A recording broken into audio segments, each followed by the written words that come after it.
Queridísimo Jorge Fernández Menéndez, primero que nada te abrazo con mucho cariño, saludos en casa y me da mucho gusto saber que estás bien. Pasando al tema, el atentado contra el secretario de Seguridad el día de hoy. A ver. Mando un gran abrazo. ¿Me escuchas bien? Te escucho perfecto, mi querido Jorge. Un gran abrazo, es un placer como siempre estar contigo. Ay, Jorge. ¿No?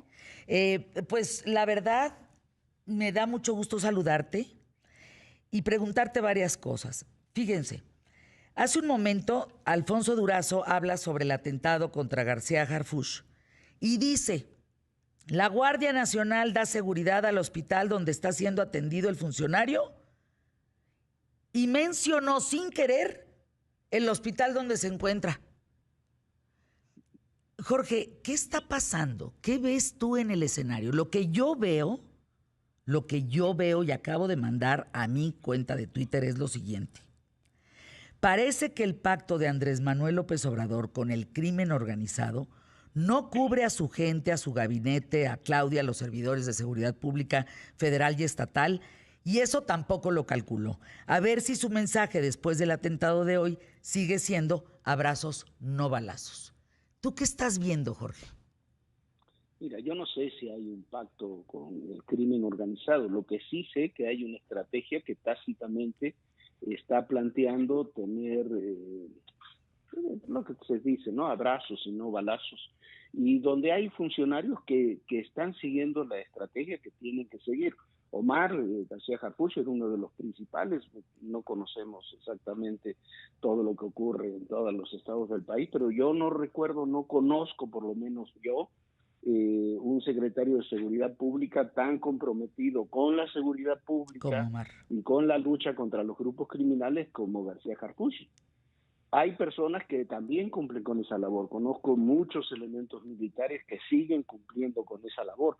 El equipo militar que detuvo a Ovidio Guzmán en Culiacán es un equipo militar que cumplió con su labor y que la ha cumplido en muchas ocasiones, o los que están persiguiendo al Marro en Guanajuato, o el juez Villegas, que en Jalisco cumplió con su labor y fue asesinado hace unos días en Colima. Sí, el problema que tienes es que cuando tú no tienes una estrategia coordinada y orientada de todo el Estado mexicano en contra de estos grupos criminales, los que cumplen con su labor se convierten en objetivos. Y eso es lo que pasó hoy en la mañana. Entonces, ¿cómo puedes desmenuzar que la cabeza del gobierno dice abrazos, no balazos, se detiene a saludar a la mamá del Chapo, asegura que él da la orden de soltar a Ovidio, que ahí está atentando contra la Constitución mexicana, y su gente está en riesgo? Porque bien lo estás diciendo, Jorge, están matando a los que están luchando contra el crimen organizado. Y lo que se ve en imágenes, pues se juzga y se dice, y es, que tienen mejores armas, que están armados increíblemente. O sea, tienen armas del ejército de Estados Unidos, Jorge. Sí, bueno, eso es una realidad que ocurría antes y ocurre ahora, que además han tenido un tiempo para poder armarse mejor, porque nosotros tenemos 28,000 soldados en la frontera para controlar la migración, pero ni de allá ni de aquí parece que estuviéramos impidiendo el ingreso de armas, ¿no?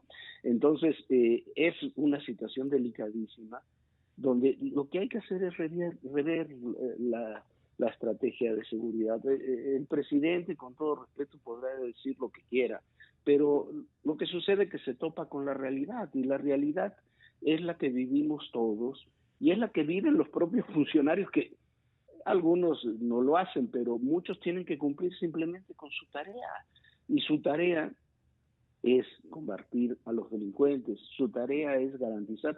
¿Cómo va a decir Claudia Sheinbaum abrazos y no balazos si Jesús Horta, su anterior secretario de Seguridad, dejó la situación de seguridad de la Ciudad de México en niveles críticos? Entonces, por supuesto que el que tiene y que tomó una muy buena decisión colocando en esa posición a García Harfuch, pero es lo mismo que ocurre en otros estados, es lo mismo que ocurre en Nuevo León, lo mismo que está ocurriendo en otras entidades de la República, donde las policías que cumplen con su labor tienen que trabajar. Entonces, lo que hay que cambiar es la estrategia. La que no sirve es la estrategia. Si no se comprende que los grupos criminales prefieren los balazos, perdón, no, lo de los abrazos no va con ellos. Está como aquel chiste, va en su naturaleza. Ese es el problema.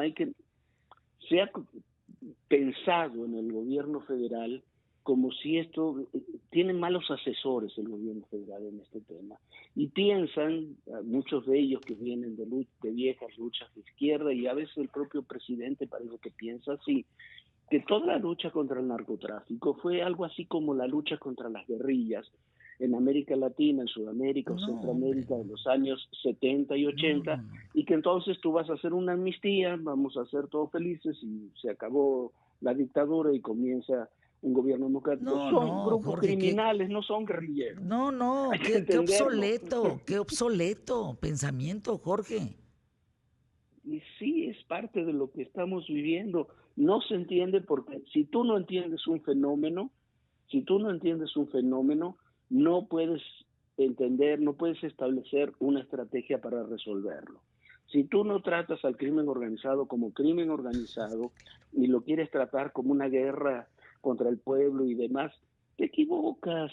Son grupos criminales, y de los grupos criminales más desalmados que nos ha tocado enfrentar en la historia de este país. Y hay que trabajar desde esa óptica. Quizás hay que tener más inteligencia, menos inteligencia, hay que recurrir más al armamento, menos al armamento, lo puedes hacer con la policía, lo puedes hacer con el ejército, pero lo tienes que combatir. El principio es combatirlo. ¿Quién podría dar una estrategia de seguridad a este país, Jorge? ¿Quién podría poner los puntos sobre las IES y decirle, oiga, señor presidente, usted podrá estar protegido, sentirse protegido, pero su gente no está y los ciudadanos tampoco? ¿Quién puede hacer una estrategia de seguridad? Que no los maten. Ya, en una lógica como la que estamos, Fernanda, ni el presidente está protegido, porque tú no te proteges llevando muchos custodias y eso, que por supuesto tiene una situación privilegiada. Entonces, ¿quién puede protegernos? A ver, hay mucha gente en este país, algunas, pocas en el gobierno, muchos fuera del gobierno, que tienen experiencia muy amplia en términos de seguridad, que pueden trabajar muy bien en términos de seguridad. En el Ejército Mexicano y en la Marina hay hombres y mujeres con una enorme experiencia en temas de seguridad. Sí, démosles el control de la seguridad a los que saben de seguridad. La seguridad no es un tema político, no es un tema partidario, no es un tema ideológico. Hay estrategias de seguridad neoliberales, conservadoras, de izquierda, de derecha, son la misma, es una sola estrategia de seguridad. Si tú quieres proteger la seguridad de la población, en última instancia actúas lo mismo en Francia que en Italia, que en Estados Unidos, que en México, que en Argentina o que en Cuba. Son estrategias de seguridad. Entonces tú no puedes ideologizar las estrategias de seguridad, que es lo que ha pasado. Y pongo otra vez el ejemplo de García Harfuch. Omar García Harfuch trabaja con estrategias de seguridad. Trabajó en el gobierno de Calderón, ya era todavía muy joven, en el gobierno de Peña, trabaja ahora con el presidente López Obrador, con la misma estrategia de seguridad, que son estrategias de seguridad. Tú no puedes operar a alguien del riñón en forma neoliberal o en forma conservadora o en forma de la 4T. Hay una sola forma de operar un riñón. Yo te agradezco enormemente, te mando un beso, me quedo con eso, con esta idea. O sea, estrategia es estrategia, no tiene una ideología, es punto una estrategia. Se acabó. Ojalá lo comprendan, porque, Jorge, esta situación es muy delicada, lo sabes, tú eres experto en este tema. Te mando un abrazo con mucho, mucho, mucho cariño y espero poderte dar ese abrazo pronto. Ay, vamos a los spots QTF, regresamos.